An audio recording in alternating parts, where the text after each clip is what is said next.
tardes, buenas noches, gracias ya por vuestro silencio.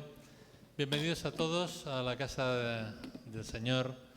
Estamos hoy en un grupo pequeñito. No sé si es que las fallas nos han hecho polvo o simplemente es la Semana Santa que ya la gente ha marchado, pero estamos en familia. Yo os rogaría que no estéis tan lejos, que vengáis más para acá, porque creo que si estamos todos un poquito más unidos, igual nos damos más calor humano. ¿No os parecería? No todos a la vez, no, por favor. Uno tras de otro, no sea que tropecéis. Muchas gracias, Cristina. Tú sí que vales. Bueno, y vamos a empezar la reunión. Gracias, Benito, por favor. Eso sí que es un armario. Eso sí lo haces muy bien. Vamos a empezar nuestra reunión de esta noche. Vamos a empezar cantando. No hay nada mejor como cantar y alabar a Dios. Y os vamos a proponer 3 himnos. El primero es un himno que a mí me gusta mucho. Habla de nuestro Señor Jesús. Pero no el Señor Jesús que vino ni el que vendrá, sino el que vive hoy. ¿De acuerdo? Y el título del himno se llama Él vive hoy. Así que queremos, por favor, que cantéis con nosotros a pleno pulmón, porque es una manera de alabar a Dios y hacerlo todos juntos, ¿vale? ¿De acuerdo? O sea que tenemos aquí nuestros músicos preferidos, que cuando queráis podéis empezar.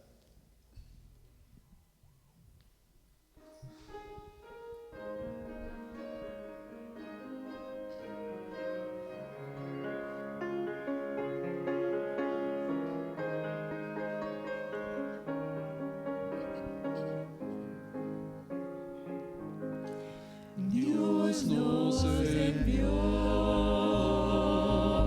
a Jesucristo para sufrir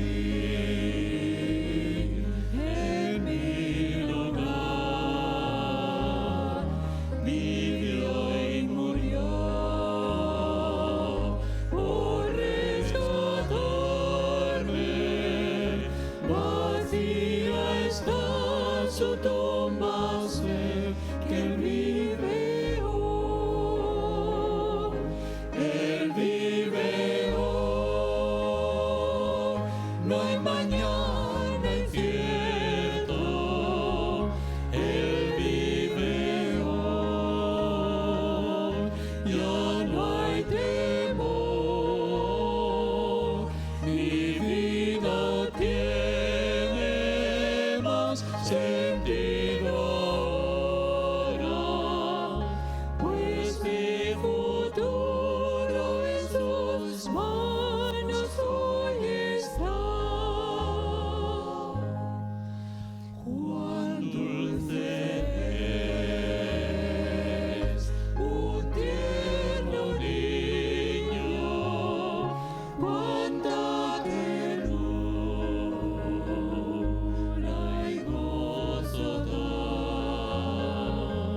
tocaba hacer la introducción a la canción anterior y yo estaba tan listo para decirles lo que sentía con esta canción, pero la otra tampoco es desconocida.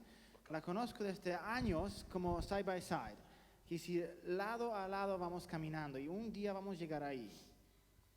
Nos decimos esto, que un día llegaremos allá, ¿no? Juntos, uno al lado del otro, llegaremos un día cantando en un mar, en un lago de cristal del vidrio, cantando esta canción o alguna canción a nuestro Señor. Y estamos invitados, uno con otro, juntos, unidos en verdad.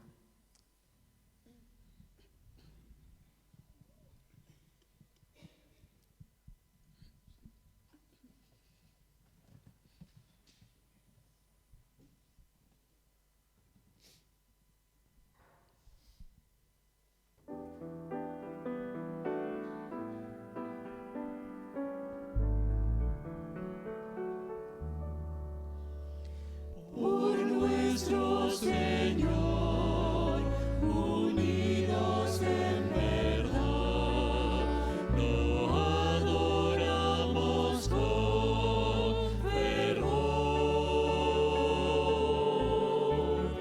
Gozo da vivir, unidos por la fe, siempre Jesús nos guiará. Vamos al cielo, Jesús nos espera. Hay un lugar para ti. Contigo yo quiero cantar en el cielo. Vamos, mi hermano, al hogar. Al gran capitán habremos de seguir, la gran victoria cerca está. Sin vacilación al cielo vamos a ir, que nadie falte allá. Vamos al cielo, Jesús nos espera. Hay un lugar para ti. Contigo yo quiero cantar en el cielo. Vamos, mi hermano, al hogar. Vamos, mi hermano, al hogar.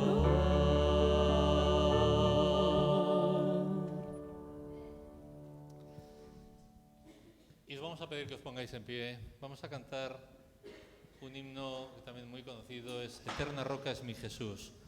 Es el himno 401, que nos dice que justamente en la roca es donde podemos afirmar nuestros pies. En la roca es donde podemos poner todo nuestro anclaje y de esta manera, anclados en Jesús, nada ni nadie nos podrá vencer.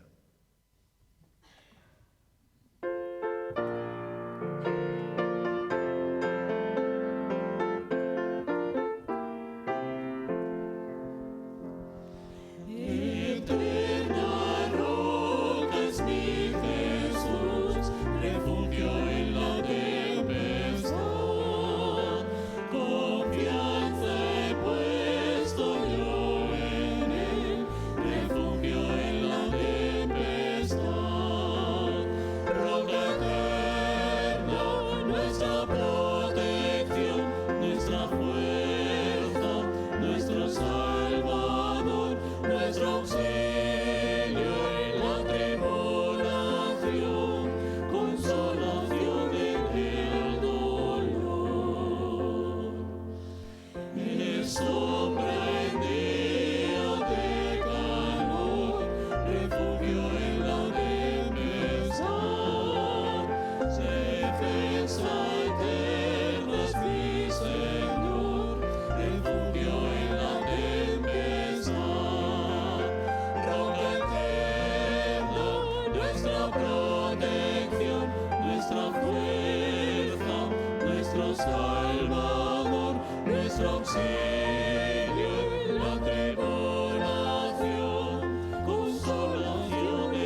Buenas noches, si os parece, tal como estamos, vamos a orar.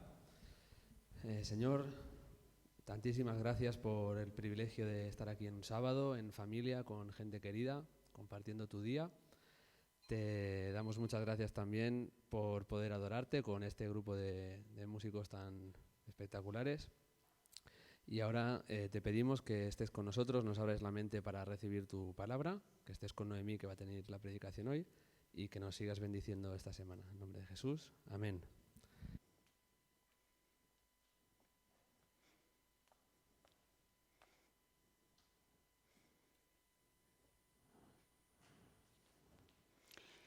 Muchísimas gracias por esta pieza tan bonita que nos introduce en la alegría del sábado. Hoy vamos a hablar de mentiras, especialmente de una muy grande. Los que me conocéis, muchos de los que me conocéis, sabéis que he pasado bastante tiempo en Honduras haciendo mi tesis doctoral sobre tortugas marinas, que son unos animales muy interesantes, pero hoy no os voy a hablar de las tortugas, porque las tortugas no dicen mentiras. Hoy os quiero hablar de algo que me encontré en Honduras que no tiene que ver con los animales, sino con la gente. Mi tesis doctoral la hice en una aldea del sur de Honduras, que es una aldea de pescadores muy pobre. Es tan pobre que la mayoría de las familias viven en casas de una sola habitación. La mayoría de ellas están hechas de palos, plásticos, alguna placa de metal que encuentran por ahí. Una sola habitación donde vive toda la familia, no tienen muebles, duermen en hamacas y normalmente pues, no tienen mesa, no tienen sillas. Muchas veces comen una vez al día, 2 como máximo. Y en esas circunstancias me sorprendió mucho que siempre había algo que tenían en todas las casas. Fueses a la casa que fueses, había algo que siempre tenían. Os reís, pero es verdad. En todas las casas tenían Coca-Cola. Siempre que te ofrecían algo para beber, te ofrecían Coca-Cola. Y uno puede decir, bueno, es que el agua no es potable, pero es que hay agua embotellada y otras bebidas, pero no, te ofrecían Coca-Cola. He hablado con otra gente que ha estado en lugares remotos del mundo, en África, en Asia, y se han encontrado con la misma situación. Y es que la gente, incluso en lugares donde no hay neveras, la gente tiene y bebe Coca-Cola.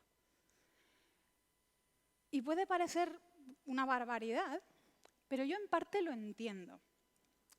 Y lo entiendo por lo siguiente. Cuando yo estaba allí en Punta Ratón, que la temperatura media igual es de, 35, 38 grados, por la noche, cuando estábamos con los nidos de las tortugas a las 2 de la mañana o a las 3 de la mañana, igual la temperatura era de 30 a 31 grados. O sea, imaginaros durante el día al sol, con una humedad del 80%.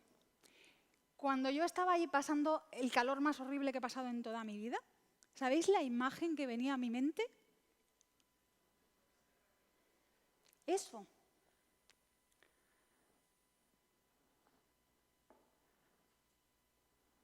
Es muy curioso. ¿Por qué pasa eso? ¿Por qué pasa eso? Pues simplemente porque Coca-Cola tiene los mejores publicistas del mundo. Y durante mucho tiempo se han dedicado a convencernos a todos, a repetirnos una y otra vez por muchísimos medios distintos, que Coca-Cola no solamente es lo mejor para quitarte la sed cuando tienes sed, sino que además te sirve para hacer amigos, para pasártelo bien, incluso sirve para encontrar el amor, te resuelve los problemas familiares. Si necesitas fuerzas para hacer deporte, para superar algún desafío, ahí está la Coca-Cola. E incluso la Navidad sin Coca-Cola no es Navidad. Cuando uno se plantea la realidad de lo que es una Coca-Cola, que es una botella con agua, gas, muchísimo azúcar y unos cuantos polvos químicos, y lo que nos han llegado a vender, que es la Coca-Cola, uno dice, bueno, ¿cómo es posible? ¿Vale? ¿Cómo es posible que tanta gente alrededor del mundo se haya convencido de que cuando uno tiene sed o necesita encontrar el amor de su vida, lo mejor que puede hacer es tomarse una Coca-Cola? Bueno, pues la razón es que nos llevan diciendo lo mismo por muchos medios desde hace mucho tiempo. Nos lo han repetido tantas veces y de tantas maneras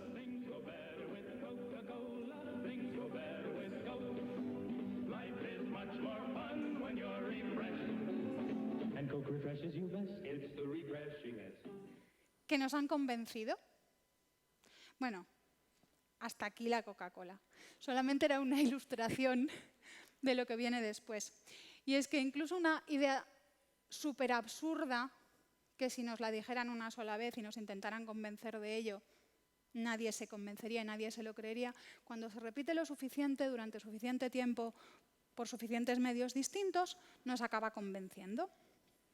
Y hay otra idea de la que os quiero hablar hoy, con la que ocurre algo parecido.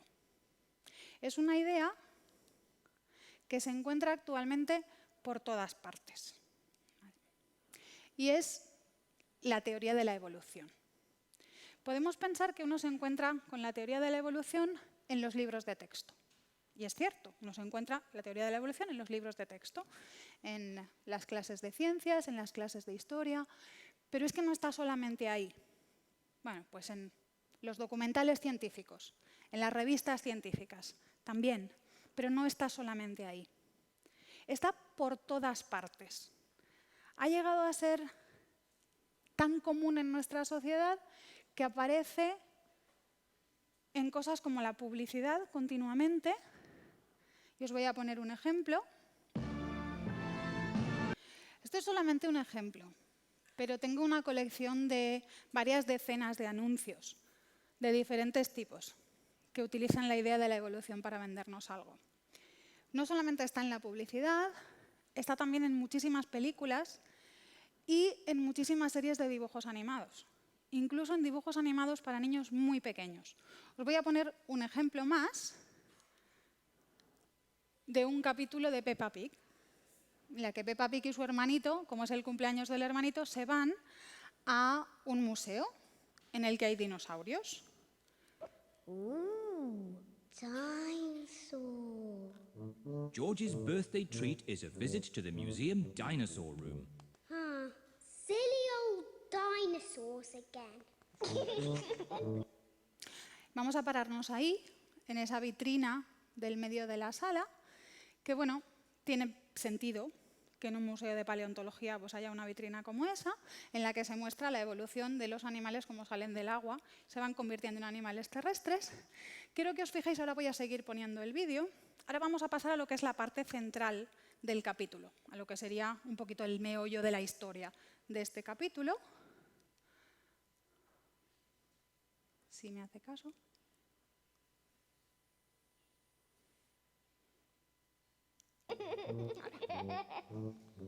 Dinosaur.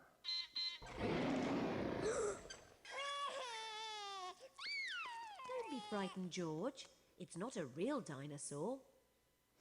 Y quiero que os fijéis en la parte de detrás, en el fondo de la imagen. Volvemos a tener exactamente la misma vitrina que antes, en otro lugar distinto del museo. Yo no soy muy amiga de las teorías de la conspiración, ¿vale? No quiero pensar que los creadores de Peppa Pig están intentando meterle a los niños en la cabeza la idea de la evolución. Pero la otra opción es que esto se ha convertido en algo tan normal y tan común que aparece por todas partes muchas veces. Y cualquiera de las dos cosas me preocupa, y me preocupa mucho, porque las cosas que se nos repiten por suficientes medios, durante suficiente tiempo, suficientes veces, nos las acabamos creyendo sin darnos cuenta. La teoría de la evolución no es igual que la Coca-Cola, porque que nos guste la Coca-Cola es bastante absurdo, pero la teoría de la evolución es una teoría científica con validez. Creo que hay alguno de mis alumnos de Fe y Ciencia en la sala. ¿Cuál es la diferencia entre una teoría científica válida y una teoría científica cierta?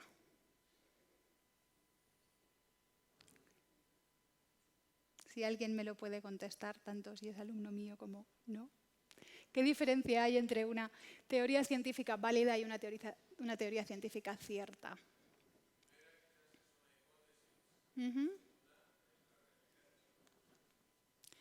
Una teoría científica no tiene por qué ser cierta, simplemente tiene que cumplir una serie de características. Tiene que poderse comprobar, tiene que poderse hacer experimentos repetidos sobre ella, tiene que tener una base que todo el mundo pueda entender y que diferentes científicos puedan trabajar sobre ella, validarla. La teoría de la evolución de Charles Darwin cumple esos requisitos. Y no solamente cumple esos requisitos, sino que además existe una gran cantidad de datos en la naturaleza que validan ciertas partes de la teoría. Y eso la convierte en una mezcla de pruebas, de evidencias científicas con otras cosas, con extrapolaciones, con otras ideas que no están comprobadas, que la hace mucho más peligrosa. Porque cuando mezclamos cosas que son demostrables, que son comprobables, con otras que no lo son, tendemos a meterlo todo en el mismo saco. Y si hemos podido demostrar hasta aquí, si podemos demostrar que los picos de los pinzones de las Islas Galápagos cambian un poquito de tamaño cuando hay sequía, pues podemos ampliar eso a que cualquier cosa se puede convertir en cualquier cosa. Y eso es básicamente lo que pasa con la teoría de la evolución. Existe una gran cantidad de investigación actualmente sobre la teoría de la evolución. Existen muchas revistas científicas en las que científicos serios, ¿vale? Científicos serios trabajan, hacen sus experimentos, los hacen correctamente y llegan a sus conclusiones. Y a partir de todos esos datos pequeñitos, que muchos de ellos son totalmente ciertos, y los que trabajamos en estas cosas estamos totalmente de acuerdo con muchas de las cosas que se publican en esas revistas, el conjunto se extrapola luego a cosas que no están demostradas científicamente. Y eso es el peligro que tiene la teoría de la evolución. Pero el peligro más grande es que no está solamente ahí, no está solamente en esos libros y en esas revistas, sino que en la sociedad en general se ha aceptado como que es un hecho. ¿Cuáles son las implicaciones? O sea, ¿por qué nos importa esto tanto? ¿Por qué no estamos discutiendo aquí sobre la teoría de cuerdas en física o sobre la mecánica cuántica? Pues porque son cosas que no tienen una implicación en nuestra vida, en la esencia de lo que somos, mientras que la teoría de la evolución sí lo tiene. La teoría de la evolución tiene una serie de implicaciones personales para cada uno de nosotros. Y es que si creemos que la teoría de la evolución es cierta, tenemos que aceptar una serie de cosas. Como por ejemplo, que la vida no tiene propósito ni sentido. Que el motor de la naturaleza es la selección natural. Todo lo que ocurre a nuestro alrededor en la naturaleza es simplemente la consecuencia de que unos están mejor adaptados que otros a su ambiente o, en algunas ocasiones, simplemente al azar. Que la historia de la Tierra consiste simplemente en que hay una serie de especies que aparecen, otras desaparecen, unas evolucionan, otras se extinguen, y que el ser humano es un accidente, que estamos aquí y podíamos no estar. Y por lo tanto, cosas que nos importan mucho, como la religión y la ética, son simplemente construcciones sociales. Con todas estas implicaciones, cuando vemos cuáles son las consecuencias de creer en la teoría de la evolución, debería ser muy evidente que un cristiano, que un creyente, no puede ser evolucionista, porque son dos cosas que no encajan en absoluto. Bueno, pues resulta que hay muchos cristianos que sí son evolucionistas. Y yo hasta hace poco tiempo pensaba que los cristianos que eran evolucionistas, que creían en la teoría de la evolución, era porque no lo habían pensado muy bien. Porque realmente pues, no se habían parado a pensar en todas estas implicaciones y en lo que significaría tener un Dios que crea a través de la evolución. Pero resulta que hay gente que sí que le ha dado muchas vueltas a este tema. Y últimamente, para un artículo que estoy escribiendo, he estado leyendo literatura de teólogos evangélicos sobre este tema. Y de momento he leído estos 3 libros que me han impactado mucho. El primero de ellos, de Ronald Osborne, se llama Muerte antes de la caída. El segundo, de Christopher Southgate, se llama El gemido de la creación. Y el tercero, que es un compendio de artículos de ocho teólogos evangélicos, se llama Darwin, la creación y la caída. Todos estos libros se dedican a intentar compaginar la creencia en un Dios, además en un Dios amante, en un Dios creador de alguna manera, y en la Biblia con la teoría de la evolución. La premisa para todos estos libros, todos ellos en el prólogo empiezan de manera muy similar, es que hay suficientes pruebas científicas como para que sepamos que la evolución es un hecho y que por lo tanto hay que hacer encajar la doctrina cristiana con eso. Y entonces pues dan toda una serie de soluciones que a mí me han parecido complejas y me han sorprendido. Os quería enseñar simplemente algunas citas de cómo estos libros sincronizan esas dos ideas que para mí son tan dispares. En el primero, Osborne empieza diciendo: quiero dejar abierta la posibilidad de que los ciclos naturales de vida y muerte de plantas y animales formaban parte de la creación muy buena de Dios desde el principio. La solución para Osborne es decir que la muerte no es consecuencia del pecado, que Dios crea a través de la muerte y que la muerte no es un problema, que cuando uno tiene una vida feliz y cumple y se realiza como ser vivo, pues que morirse no es un problema y que Dios pues utiliza la muerte como parte de sus mecanismos creadores. Sin embargo, cuando estos mismos teólogos se plantean el futuro y la tierra nueva, cambian el discurso. Y entonces resulta que la muerte, por lo menos la muerte humana, al final sí que desaparece, al final ya no está. Y entonces tenemos una idea como que la creación Dios creó un poquito a medias. Era muy bueno, pero no bueno del todo. Y hacen mucho hincapié en que la Biblia no utiliza la palabra perfecto, sino muy bueno. Y es que todavía se podía perfeccionar. Entonces la creación no era una edad de oro estática, sino una historia en el desarrollo hacia un horizonte escatológico, en el que el destino de la humanidad no es recuperar el paraíso perdido, sino ir a algo mejor. La idea del progreso hacia adelante. En el segundo libro de Southgate se hace la pregunta que todos os estaréis haciendo: ¿por qué Dios no crea un mundo perfecto desde el principio? O sea, ¿por qué hay sufrimiento y muerte cuando Dios crea? Dice, aunque no podemos conocer la respuesta a esta pregunta, empezaremos por asumir que la formación de todos los tipos de formas de vida representados en la biosfera requería un proceso evolutivo. Y él lo llama la única manera o la mejor manera. Es decir, si Dios lo hizo así es porque no había otra forma, porque esta era la mejor manera de hacerlo.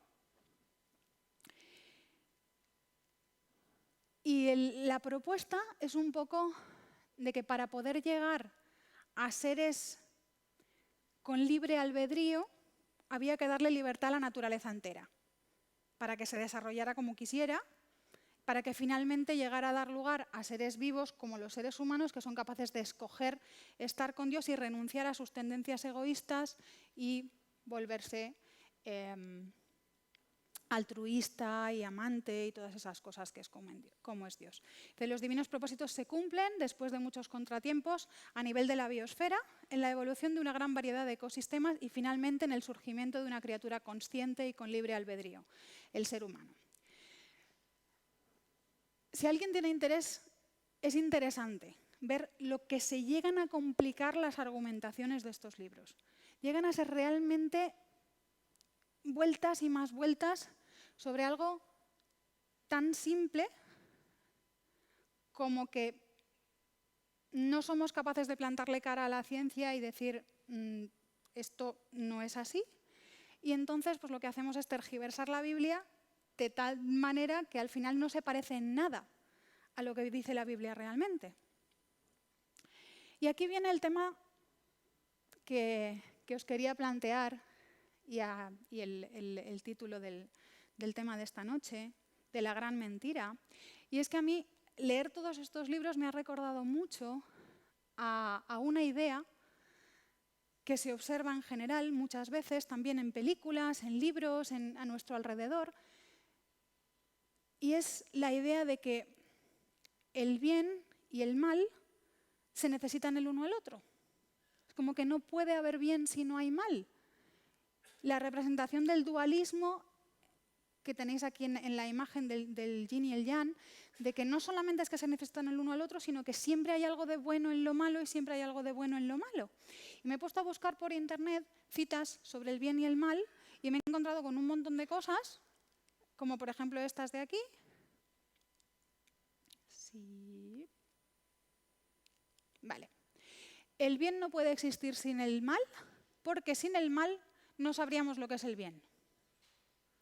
Dentro de cada uno de nosotros está la semilla del bien y la del mal, es una constante lucha que cada uno tiene que ganar y no puede existir el uno sin el otro. Incluso la idea de que el mundo es mejor si hay un poquito de mal, si hay algo de malo. Y esto siempre que lo pienso, es una cosa a la que llevo dándole vueltas desde hace mucho tiempo, es exactamente lo mismo que la serpiente le dijo a Eva al principio. Es la gran mentira que inició todos los problemas que tenemos y que la gente sigue creyéndose y nos seguimos creyendo porque nos la han repetido muchas veces en muchos sitios. La serpiente le dice a Eva, Dios os ha mentido, no vais a morir, pero es que además tú estás aquí en este jardín maravilloso, pero te falta algo. Tienes todo lo bueno, pero te falta conocer el mal. Y si haces esto, si comes del fruto, vas a conocer el mal. Y eso es lo que necesitas. Y Eva se lo cree. Y por culpa de que Eva se cree eso, pues luego tenemos toda la historia que hemos tenido hasta ahora, en la que muchísima gente sigue teniendo esa misma idea, que necesitamos un poquito de mal. Y es curioso porque eso se puede ver en muchas cosas de la vida cotidiana, no solo en las citas y en la filosofía, sino en cosas tan cotidianas como pueden ser las películas y los protagonistas y los héroes de las películas y de las series. ¿Os habéis fijado que, sobre todo en los últimos tiempos, no existe el protagonista que es completamente bueno? Siempre tiene un lado oscuro, siempre tiene alguna problemática, porque es que si no, es que como que es aburrido. O es que no nos identificamos mucho con él, o es que tiene que tener su puntito malvado porque si no, no acaba de encajar. Y es que nos hemos tragado la mentira. Nos hemos creído esa historia, pero eso no es cierto. La Biblia nos lo repite una y otra vez. Ni había muerte desde el principio, ni Dios quiere que haya mal, ni lo necesita para nada, ni la cantidad más pequeña. No quiero la muerte del que muere, no quiero la muerte del malvado. Yo lo que quiero es que viváis. En 1 Corintios, cuando Jesús venga, cuando Cristo reine, hasta que Dios ponga a los enemigos debajo de sus pies, y como último enemigo destruirá la muerte. La muerte es el enemigo. Lo ha sido siempre. Y cuando Jesús venga y recuperemos lo que habíamos perdido, no habrá muerte ni ningún otro tipo de mal. Ni luto, ni llanto, ni dolor, nada. Porque Dios lo que quiere, lo que tenía planeado desde el principio, es el bien absoluto. Que nosotros, el problema que tenemos es que no somos capaces de imaginar. Hay algunas cosas muy graciosas en estos libros que os estaba comentando antes, sobre todo los que defienden el hecho de que había muerte antes del pecado, con argumentos como este que os voy a decir ahora. ¿Cómo iban los elefantes del Edén a evitar pisar a las hormigas y matarlas? No puede ser. O sea, tenía que haber muerte antes del Edén, o sea, desde el principio en el Edén, porque no puede ser que los elefantes no mataran a las hormigas. O porque cuando se hubieran reproducido todos los animales no cabrían. Y entonces, ¿qué pasa después? Se tienen que morir para que los ciclos...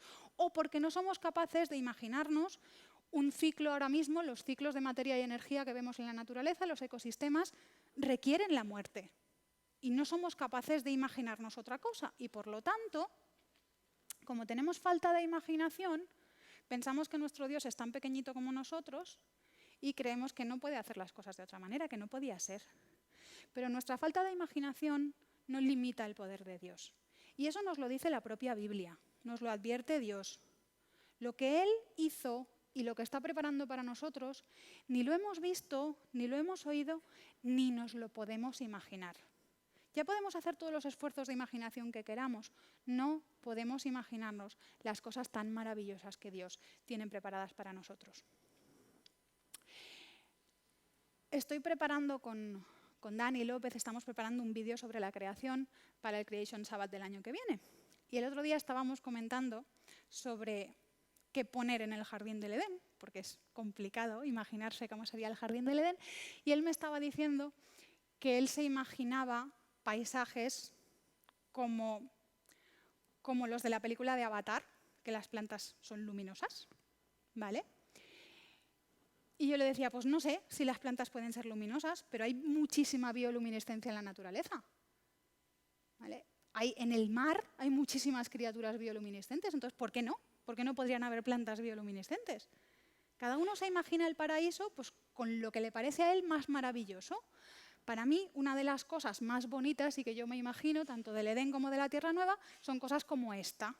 El hecho de poder tener a los animales conviviendo, diferentes especies, sin ningún tipo de depredación, sin ningún tipo de peligro, de lucha. Cada uno se imagina lo que más le gustaría y todo eso que nos imaginamos no llega a la suela del zapato de lo que Dios está preparando para nosotros. Que nuestra falta de imaginación no nos haga equivocarnos. Hay muchas cosas en la Biblia que no están claras, que hay que interpretar, que son difíciles, que unos las entienden de una manera y otros de otra. Pero Génesis 1 no es una de ellas. Hay cosas, hay matices que no sabemos exactamente porque la Biblia no es un libro de ciencia y no nos explica los detalles, pero es suficientemente claro cuando nos dice que Dios creó los cielos y la tierra, eso se entiende muy bien, lo entiende cualquiera, que Dios creó independientemente los grandes grupos de animales, que Dios creó los animales marinos, que creó las aves, que creó los animales salvajes, los animales domésticos, los reptiles del campo, y que creó Dios al ser humano a su imagen. Todo eso no es compatible con otra historia, por muchas vueltas que le demos.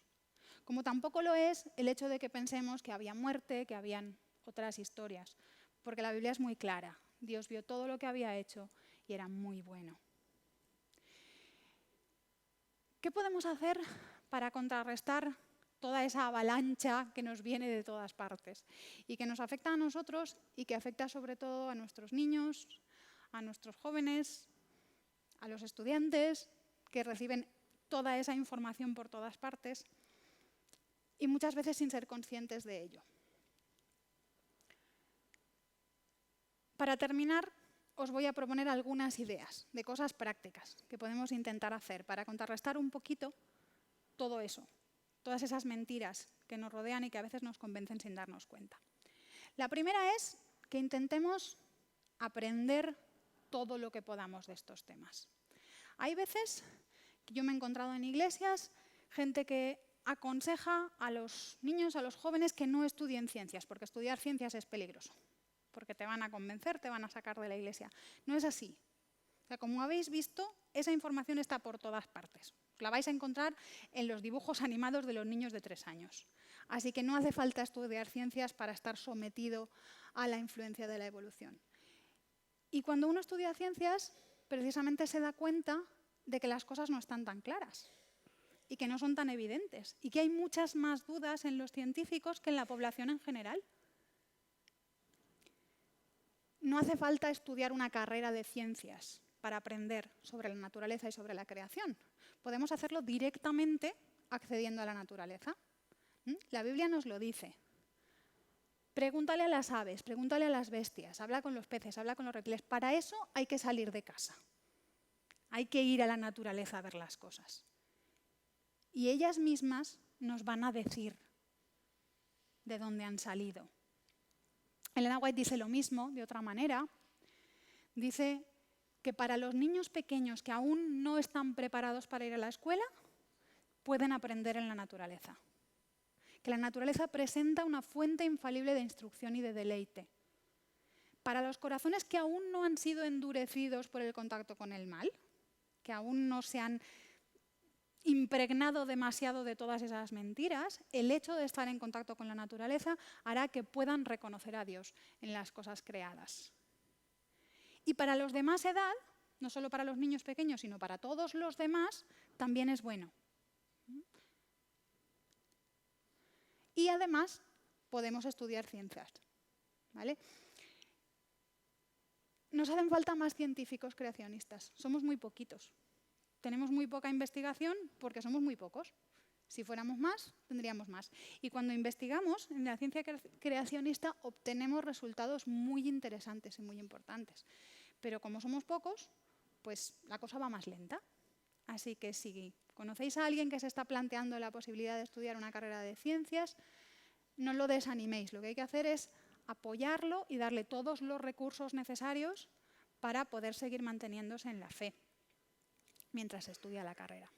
Segundo punto, sé intencional. Esto es muy importante porque muchas veces algunas de estas mentiras y estas ideas se han metido en nuestro subconsciente y entonces no nos damos cuenta de algunas cosas. Por ejemplo, ten cuidado para que tu bagaje no te traicione. A mí me pasó una vez, recién acabada la carrera, que estaba dando un curso de monitores para el Departamento de Jóvenes de la Unión y en un momento determinado estaba explicando la clasificación de los seres vivos y dije algo así como, es que no me acuerdo exactamente, pero estaba hablando, no sé si de los corales o de las esponjas o de una cosa así, y dije animales primitivos. Y lo dije yo, que estoy convencidísima de que todos los animales los creó Dios a la vez. Pero me lo habían dicho tantas veces que para mí, pues, iba junto. Y eso nos pasa, ¿vale? Y quiero que hagamos un ejercicio. Si yo os digo hombre primitivo, ¿qué imagen viene automáticamente a vuestra cabeza?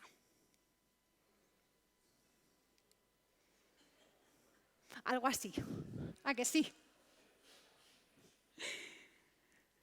Pero sabemos que no era así.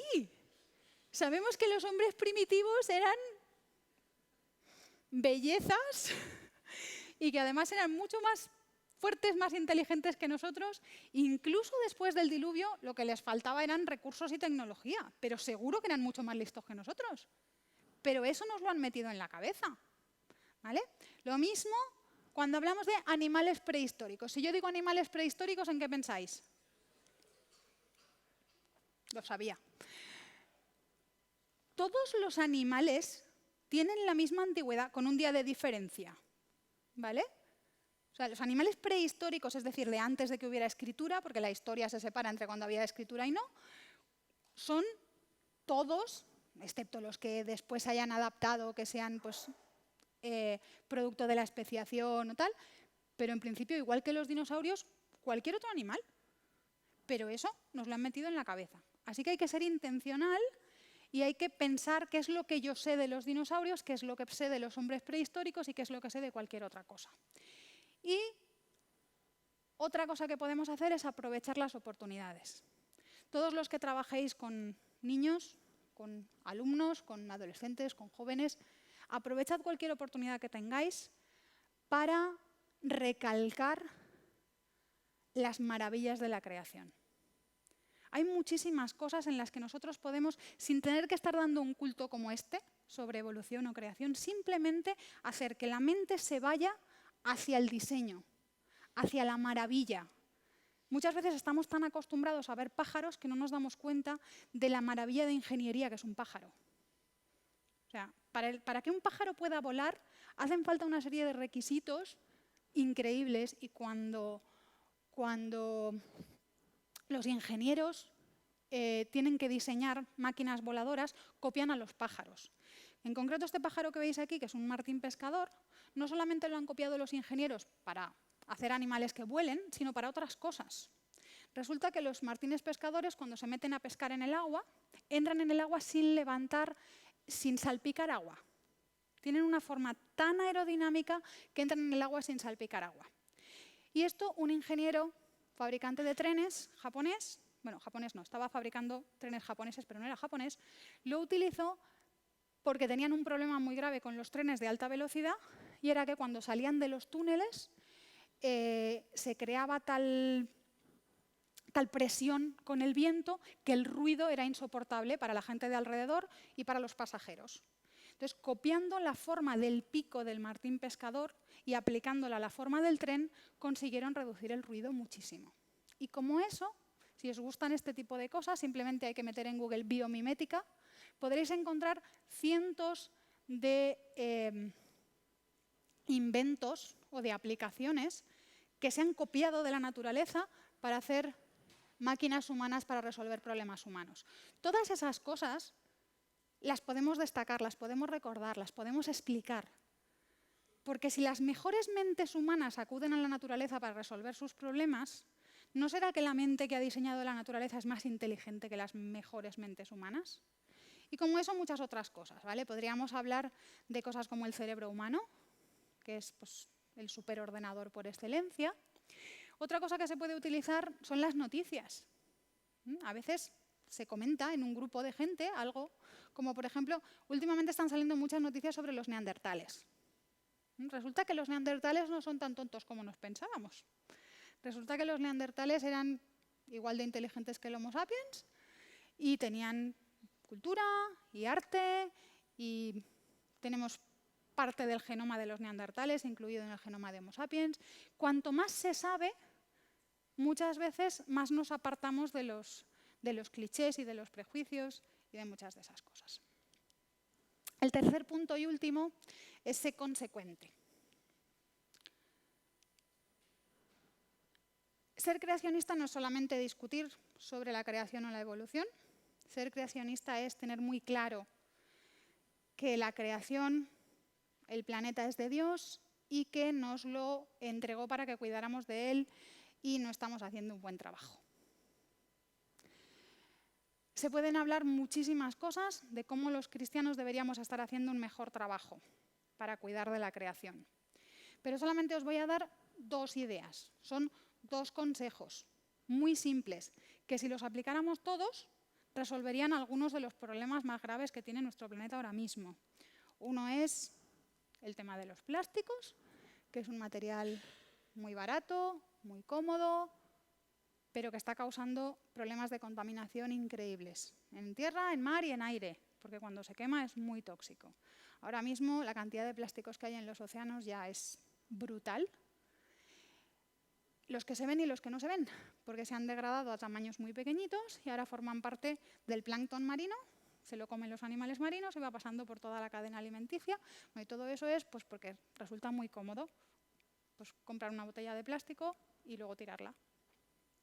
Esa es una de las cosas que podemos hacer. Otro de las grandes soluciones para los problemas ambientales del mundo, que ya lo conocéis todos, la dieta. No hace falta decir nada más. Vamos a terminar con una canción que he pedido expresamente al grupo Voces de Esperanza que nos cante esta noche, porque cuando se la oí me enamoré de esa canción. Es una canción que la prepararon para niños, pero yo como soy así muy infantil en mí misma, me encanta. Y creo además que refleja exactamente el espíritu que yo quería darle al mensaje de esta noche. Y es que la creación tiene que formar parte de nuestro esquema mental y de nuestro estilo de vida. Y lo mejor de creer en la creación es nuestro creador. Es ese creador que nos hizo con todo su amor, que hizo lo mejor que pudo por nosotros y que lo sigue haciendo. Porque a pesar de que decidimos otra cosa, decidimos marcharnos, no creerle, creernos todas las mentiras que nos ha contado Satanás durante toda la historia, sigue insistiendo y sigue preparando cosas que no nos podemos ni imaginar. Ahora quiero que escuchéis esa canción que me decía Santi, es que no es solamente sobre la creación, es que habla de más cosas. Perfecto, porque no podemos separar la creación de lo demás, porque el cuidado de nuestro cuerpo forma parte del cuidado de la creación Y la relación con los demás forma parte del cuidado de la creación y de nosotros mismos, porque es todo, porque los cristianos adventistas, los cristianos creacionistas, creemos en un Dios que llega a tu vida y te cambia entero, que no es el Dios del sábado por la mañana o del viernes por la noche, sino es el que hace que tu vida tenga un sentido completamente diferente.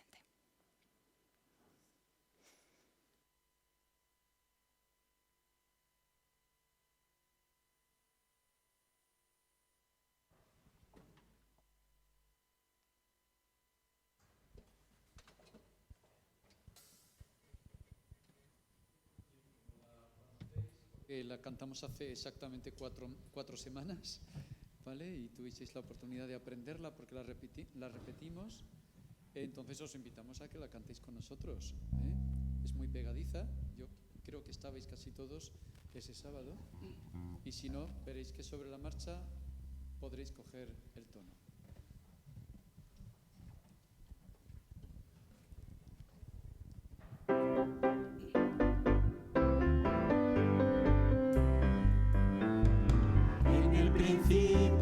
Dios todo creó, solo mediante su voz.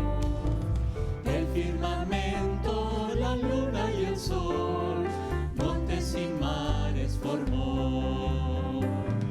Árboles, flores y frutas nos dio, y todo el reino animal. Seres humanos que pueden amar, que bella es la creación.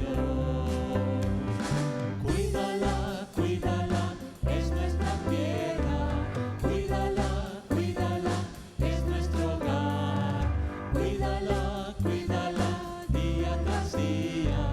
Cuídala, cuídala, es un tesoro de Dios. Para tener una vida mejor, más saludable y feliz. Buen alimento yo debo comer y por la noche dormir. El aire puro yo he de respirar y agua abundante beber. Y hacer deporte y mi mente cuidar, y en esperanza crecer. Cuídate, cuídate, cuídate mucho. Cuídate, cuídate, es tu salud. Cuídate, cuídate, eres valioso. Cuídate, cuídate, fuiste creado por Dios. Amo a mis padres y hermanos también, y a mis amigos después. A todos siempre